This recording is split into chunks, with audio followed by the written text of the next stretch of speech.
Oke, kawan-kawan Oase, salam muda budaya kuna. Kita lanjutkan kembali pembahasan kita dengan Mas Hendy Pratama berbicara tentang sastra.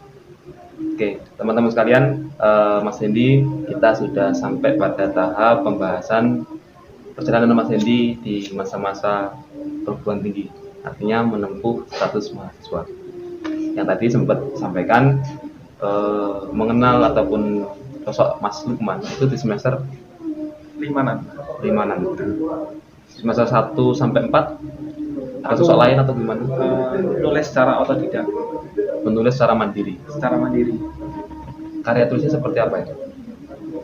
Berupa esai sama Esai, cerita panjang. Nah, artinya itu cerita yang berepisode atau gimana? Cerita yang novel. Oh, sempat buat novel juga. Tapi populer. Genrenya populer dia. Artinya dia berbicara tema-tema kekinian yang lebih bisa diminati banyak orang juga. Sempat dibukukan juga itu. Diterbitkan juga. Tapi ini mau aku bakar. Mau dibakar. Wow. Banyak orang berkarya untuk kemudian dipajang jadi suatu kebanggaan, ya, menjadi sebuah prestasi yang nanti akan dikenalkan pada siapapun yang menghampiri rumah ataupun bertemu. Ini kok malah dibakar? Ada apa? Karena aku merasa belum siap untuk menulis pada fase itu. Tapi kan sudah terkumpul jadi satu buku. Sudah jadi satu buku dan tulisan populer. Kemudian aku merambah ke sastra. Jadi itu semacam pemanasan untuk menulis yang lebih serius.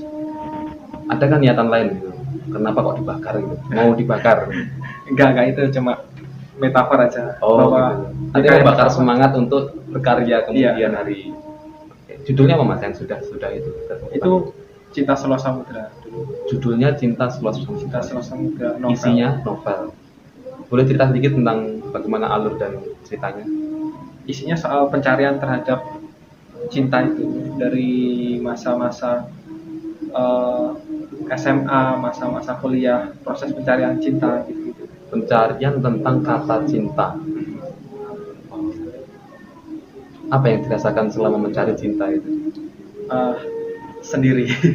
Rasanya sepi juga. Sepi. Dan sampai sekarang masih mencari atau sudah menemukan? Esensi cinta memang terus dicari sih. Berarti belum, sampai sekarang masih pencarian terus gitu ya? Esensinya bukan objeknya. Iya. Saya kira terkait cinta juga menjadi misteri juga bagi banyak orang ya. Meskipun banyak dari kita mungkin yang cukup mudah mengatakan cinta, tapi ketika ditanya apa makna cinta, apa esensi cinta, mungkin saat itu pula dia akan berpikir, oh iya juga ya, susah juga mencari makna cinta itu. Susah. Dan itu menjadi justru semakin dicari oleh sosok Mas Hendy Pratama selaku yang bergelut di dunia sastra ini. Kalau menurut Mas Hendy, minimal lah ya definisi cinta yang sementara ini cukup mewakili makna yang sesungguhnya yang masih dicari tadi.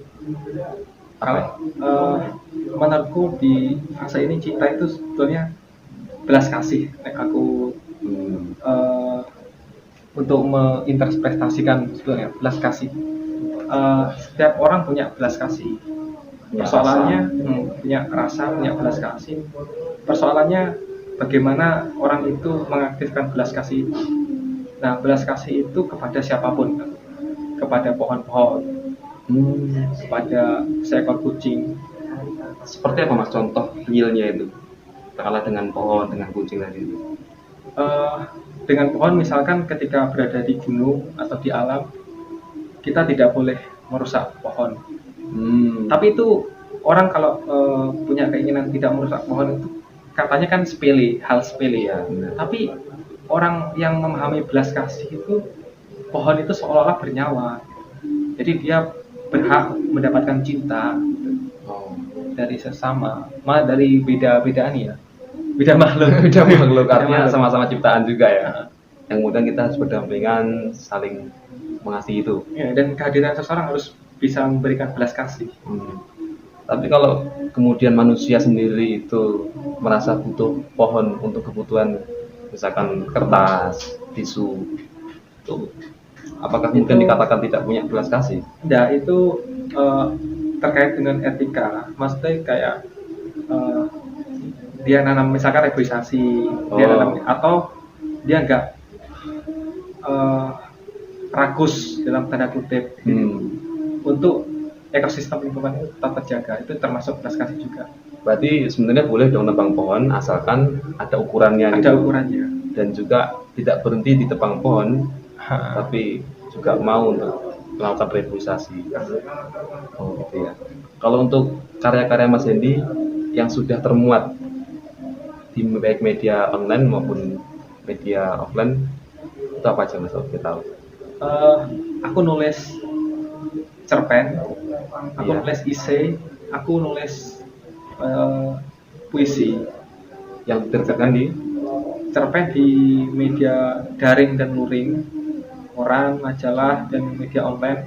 Puisi sama, esai juga sama. kalau teman-teman pendengar Oase Project ini mau mengakses, barangkali penasaran dengan karya Mas Hendy ini, itu keywordnya apa kalau di Google itu? Hendy Pratama penulis itu. Hendy Pratama gitu ya. Ada Wow. label penulis, nanti takutnya orang lain yang muncul. Oh gitu. Artinya teman-teman nanti bisa cek di Google. Jangan-jangan nanti kita dianggap bukan penulis gitu ya mungkin. Nanti biar lebih valid.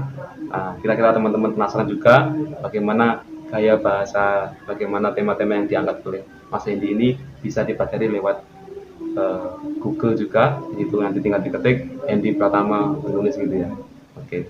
Selanjutnya Mas, tadi kita kan di awal juga membahas tentang satu karya yang terlahir dari kreativitas Mas Hendy ini yang judulnya adalah Heliophilia.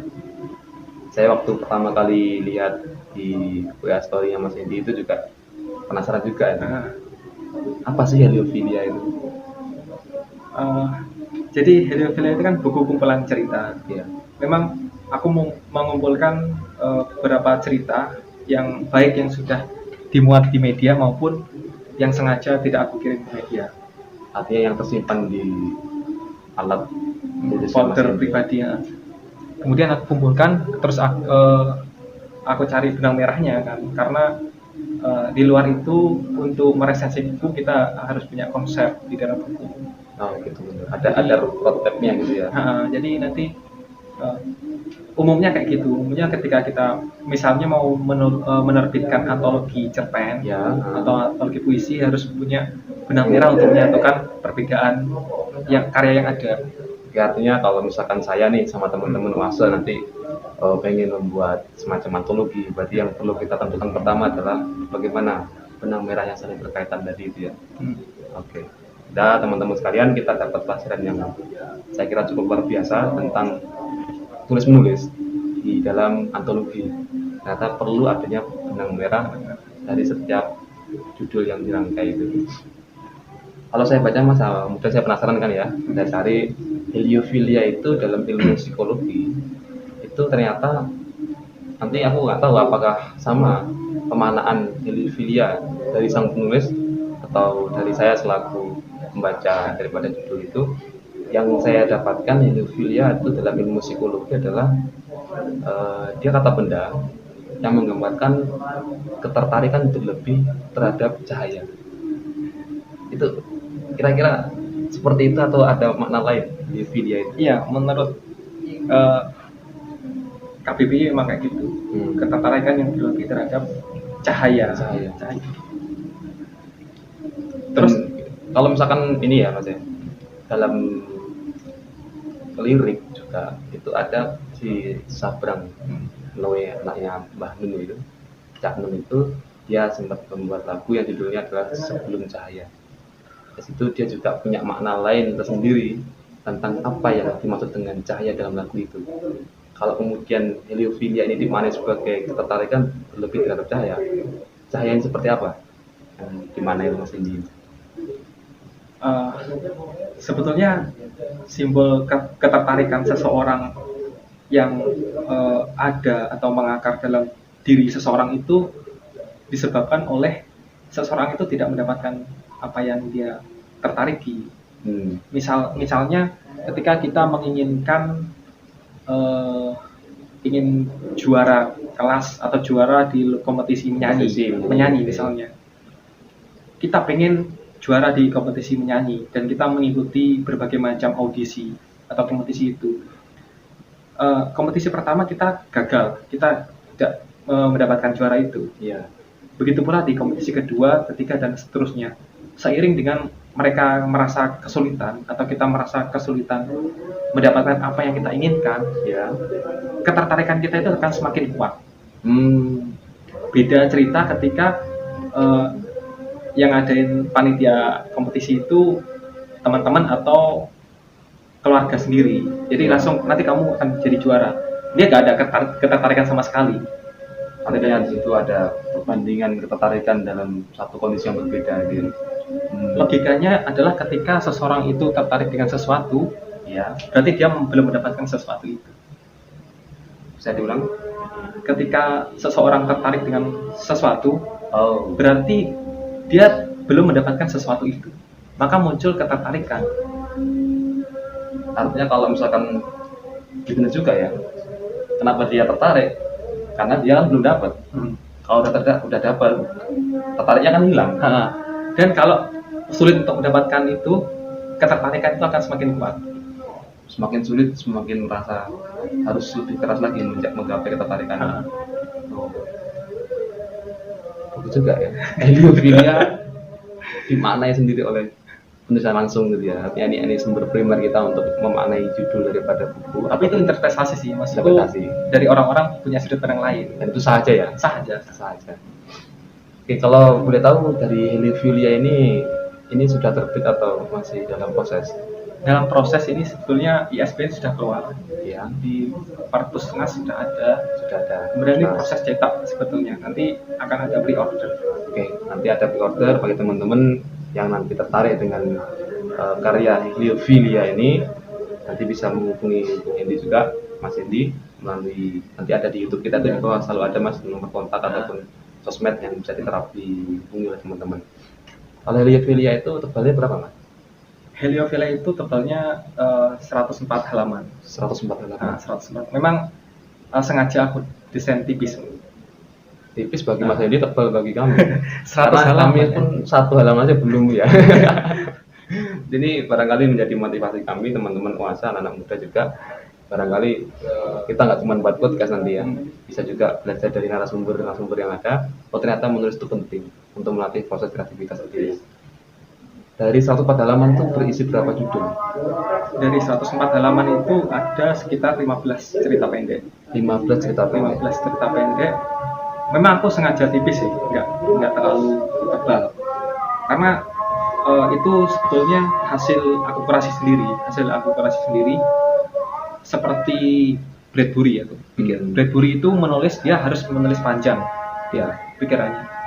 Pola strateginya dia harus menulis begitu panjang, kemudian nanti editing dia harus memendekkan apa yang panjang itu sampai mana dia berhasil memendekkan, dipadatkan kembali sampai akhirnya benar-benar padat. Itu juga aku terapkan di buku ini. Dari 104 judul tadi itu Halaman. 104 halaman dengan 15 judul tadi itu terbagi menjadi berapa genre atau bagian, kalau bisa diklasifikasi? Jadi ketika aku mengumpulkan cerpen-cerpen yang terserak, kemudian mencari benang merah, aku mengalami kendalanya adalah aku dihadapkan dengan titik bosan pembaca. Oke. Jadi aku proses penyusunan Heliofilia ini memakan waktu cukup lama sebetulnya. Berapa? 1 tahun setengah. 1 tahun setengah. 1 tahun setengah. Berarti ini karya yang serius juga ini ya? Serius itu. Karena ya serius. Aku mengerjakan karya itu nggak boleh main-main sebetulnya. Secara pribadi harus Karena itu menurunkan marwah karya itu sendiri. Oke, siap. Kayak gitu. Jadi itu aku tulis, aku susun 1 tahun setengah. Kemudian aku dihadapkan dengan persoalan titik bosan pembaca. Jadi aku menerka-nerka pembaca akan bosan ketika dia menulis sampai mana gitu. Oh gitu, berarti ada tolak ukur dari di luar diri kita ya. Kemudian teman-teman, khususnya juga editorku orang Madiun, Jacob Julian namanya, juga Mas Hai, dia ngasih beberapa saran, beberapa masukan. Ketika nanti pembaca kamu bosan terhadap cerpen-cerpen, maka kamu harus punya tawaran baru. Maka aku tidak menulis buku kumpulan cerita pendek itu tidak asal mengumpulkan cerpen, bukan begitu. Tidak asal ngasih benang merah, tapi bagaimana supaya pembaca itu tidak bosan kembali lagi. Maka salah satu ada penyegaran gitu ya. Ada penyegaran.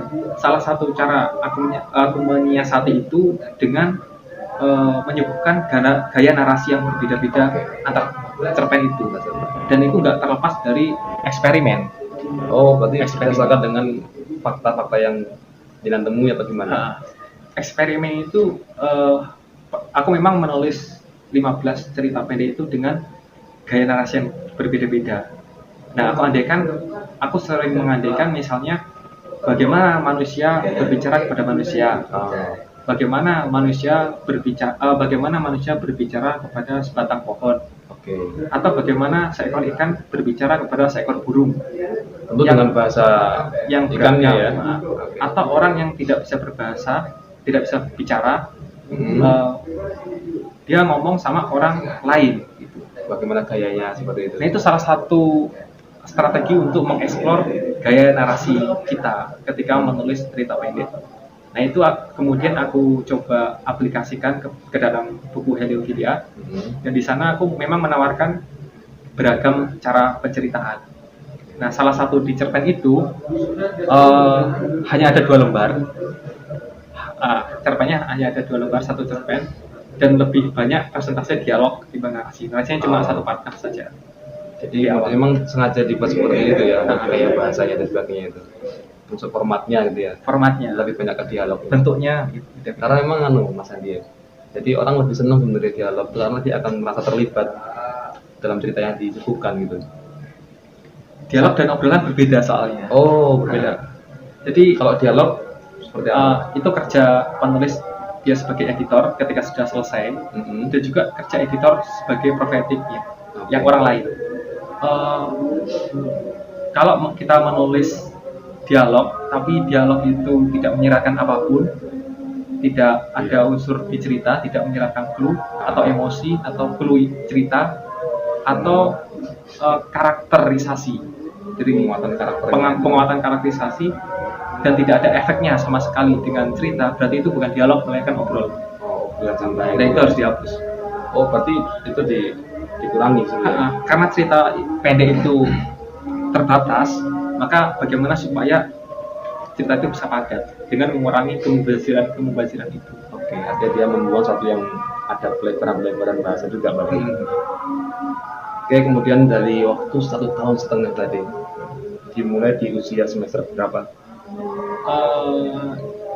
Keinginan menerbitkan buku sebetulnya di semester 7 sebetulnya. Dengan Heliophilia itu? Dengan judul yang berbeda. Tapi itu akhirnya belum nggak terbit. Belum mungkin ya? Akan dilanjutkan lagi barangkali, tidak menutup kemungkinan. Mudah-mudahan nanti bisa proyeknya bisa selesai gitu ya, sesuai dengan harapan. Artinya ketika ada anak muda yang berkarya, kita sebagai sama anak muda juga ikut bangga gitu ya. Saya mewakili Oase juga sangat senang ketika melihat karya-karya muda, karya-karya baru lahir gitu. Dan 1,5 tahun nih Mas, kan setiap penulis selalu mengalami yang namanya pengalaman dalam proses kreatif. Suka dukanya seperti apa? Kalau menjadi penulis ya, entah dia itu sebagai cerpenis, esaiis, ataupun penyair, ya, tentu mereka mesti lebih peka sebetulnya terhadap fenomena hidup, terhadap pengalaman baik yang dilihat maupun yang dirasakan, dan bagaimana kecakapan mereka menangkap fenomena-fenomena itu. Itu dimaknai sebagai suka atau duka? Itu sebagai suka sebenarnya. Jadi iya, seolah-olah kita sebagai jurnalis dalam tanda kutip. Tapi ada loh Mas Edi, dari teman-teman psikolog gitu ya, itu mengatakan menjadi seorang yang peka terhadap fenomena sekitar, artinya di situ ada problem-problem tertentu, itu juga kadang-kadang atau bahkan sering itu masuk pada otak kita dan menambah beban pikir. Itu masa dianggap suka seperti itu? Yeti Aka itu pernah ngomong, si Yeti Aka penulis, penulis itu orang sakit atau rentan sakit, Dan memang itu pilihan konsekuensinya. dan itu Tidak ada pilihan lain, untuk penulis tidak ada pilihan lain. harus dijalani. Tadi sukanya, dukanya seperti apa Mas Hendy? Dukanya ketika tidak bisa menulis, Tidak bisa itu dikarenakan apa? dikarenakan banyak faktor ya, terlepas dari apa yang dialami orang lain atau apa yang dialami kita pribadi. Ketidakmampuannya atau keterbatasan? Baik ketidakmampuan ataupun keterbatasan ataupun aku gak menulis sama sekali, itu duka. Misalnya hari ini aku tidak menulis, itu menjadi duka bagiku. Ada kesal gitu ya. Ada sesal. Dan setelah sesal ada, lahir, kemudian kita mengevaluasi, besoknya masih tidak bisa menulis lagi. Atau bagaimana? Itu menyesal kalau tidak bisa menulis. Menyesal kemudian bangkit dan menulis lagi. Tapi kalau sama sekali tidak bisa menulis, itu paling duka sebetulnya. Paling lama berapa waktu tidak bisa menulis itu? Artinya stuck ya? Mas Lukman dulu di komunitas kan mengajarkan setiap hari menulis. Begitu pula dengan teman-teman di Jogja, salah satunya Darus Armedia dan Alvin Rizal mengatakan bahwa fase awal memang perihal membiasakan. Jadi memang harus dibiasakan menulis setiap hari minimal 350 kata atau kurang atau lebih. Setiap hari menulis. Jadi ketika kebiasaan itu sudah mengakar, sudah menjadi kebiasaan, orang kalau nggak menulis dia akan merasa ada yang kurang. Sakau mungkin ya. Dia merasa ada yang kurang. Ada sesuatu yang hilang gitu ya. Ada yang kurang dalam hari itu. Dan resah mungkin. Resah. Mencari-cari, oh ternyata karena ini. Oh pantesan kalau saya di beberapa tempat gitu ya, termasuk warung kopi, melihat Mas Hendy itu selalu bawa laptop.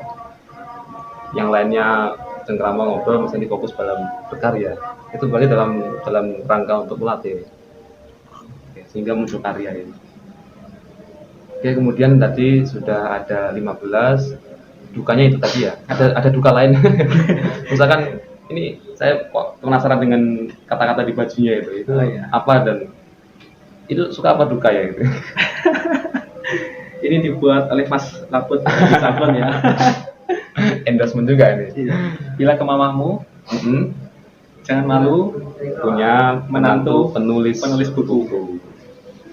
Ini sebuah ungkapan kekhawatiran atau justru malah optimisme ini? Ya optimisme Kalau penulis buku bakal dapat ya optimisme lahir dari kekhawatiran.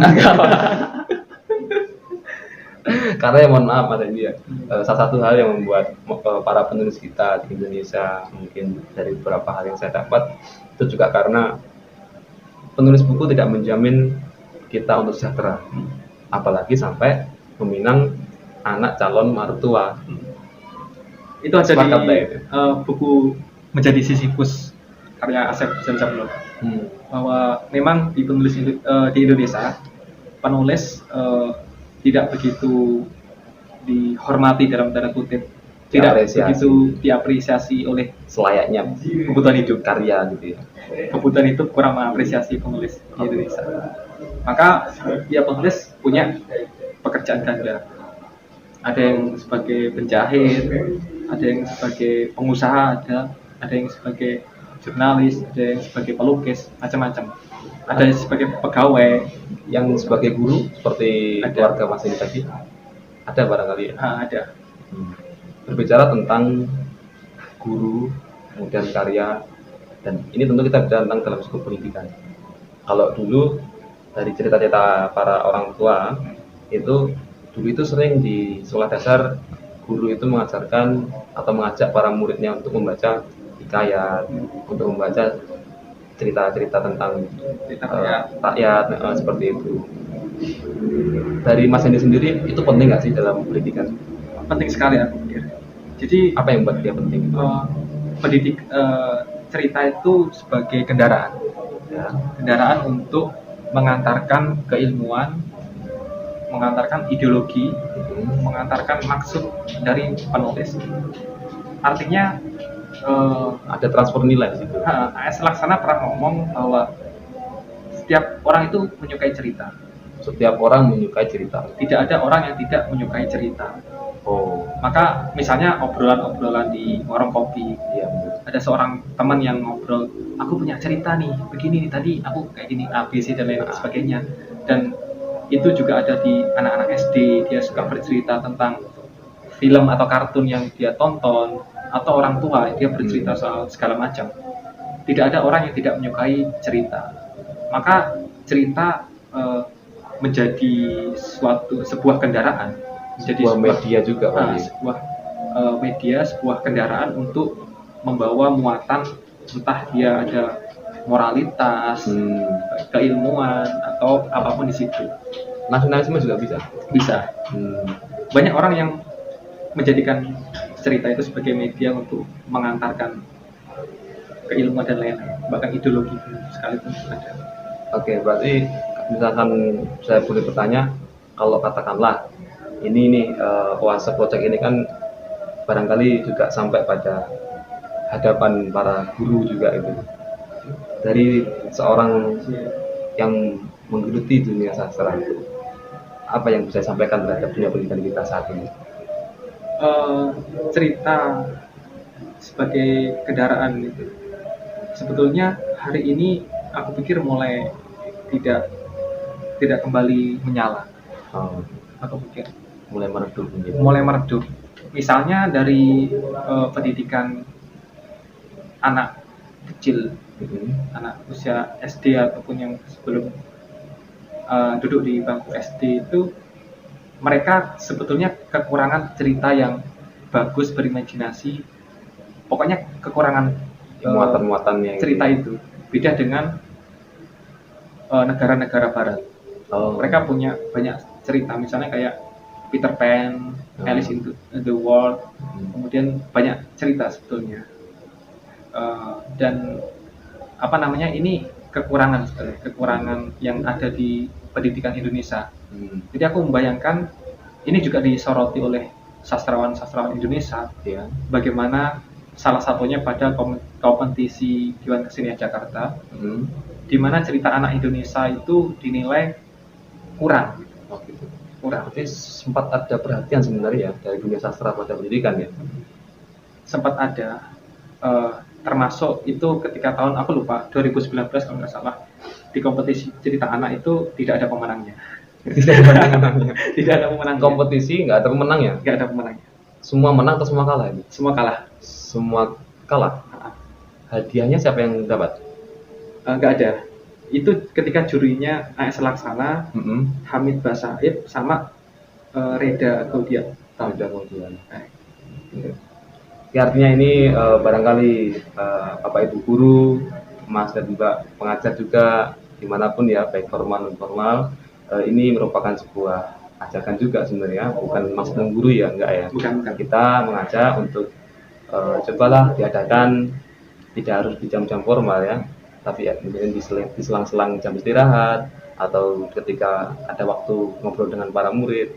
Itu alangkah lebih baiknya kalau ada selingan muatan-muatan cerita rakyat, cerita-cerita yang bermuatan nilai-nilai tadi, seperti itu. Oke Mas Hendy, ini barangkali menjadi penutup daripada sesi pada kali hari ini. Tentunya nanti kita nggak berhenti pada sampai tahap ini ya, kita akan sambung di beberapa segmen selanjutnya. Pesan terhadap sesama anak muda terkait dengan minat sastra. Terkait dengan sastra ya? Iya. Jadi sastra itu, banyak orang ngomong bahwa sastra itu cermin peradaban. Cermin peradaban. Banyak ngomong, bahkan ada kaosnya. Ada juga Jatim.com ada kaosnya, sastra itu cermin peradaban. Dan sastra itu tidak terlepas dari bahasa. Bahasa Indonesia, terlepas dari bahasa ibu, bahasa Indonesia. Dan aku pikir bahasa itu juga termasuk barometer untuk mengukur seberapa jauh kemajuan bangsa itu yang menggunakan bahasa itu. Misalnya contoh yang sederhana kayak kita belum menemukan bahasa ilmu pengetahuan untuk merujuk pada pengetahuan A. Iya. Sedangkan di negara Amerika dia ada bahasa itu. Kita tinggal menyerap. Itu menunjukkan bahwa Amerika lebih maju dalam konteks ini. Dalam konteks kebahasaan. Karena dia punya bahasa untuk mengungkapkan ilmu pengetahuan. Oh. Bahasa ilmu pengetahuan. Karena bahasa bukan hanya sekadar bahasa komunikasi, tapi ada bahasa ilmu pengetahuan. Itu ada simbol-simbol. Salah satunya kayak kosakata. Kosakata. Kita juga banyak menyerap kosakata asing karena dia yang lebih dulu, dia yang lebih menemukan. Oh, iya. Sedangkan kita tinggal menyerap gitu. Jadi kata baku. Artinya berarti jikalau anak muda kemudian mulai berminat kembali untuk fokus pada ataupun perhatian terhadap dunia sastra, nanti akan lahirlah beberapa kemajuan-kemajuan dalam bahasa itu sendiri. Oke. Terima kasih kemudian Mas Hendy. Ini kita akan sementara kita berpisah dulu karena waktu sudah cukup panjang kali lebar dan cukup banyak pelajaran yang bisa kita ambil. Teman-teman Oase, para pendengar setia daripada Oase Project bisa mempelajari cukup banyak hal lewat apa yang sudah kami bahas dari segmen-segmen yang sudah kita bahas di awal tadi. Sementara itu Mas Hendy, terima kasih atas kehadirannya. Sama-sama. Mohon maaf atas segala kekurangan. Salam muda, salam berdaya guna.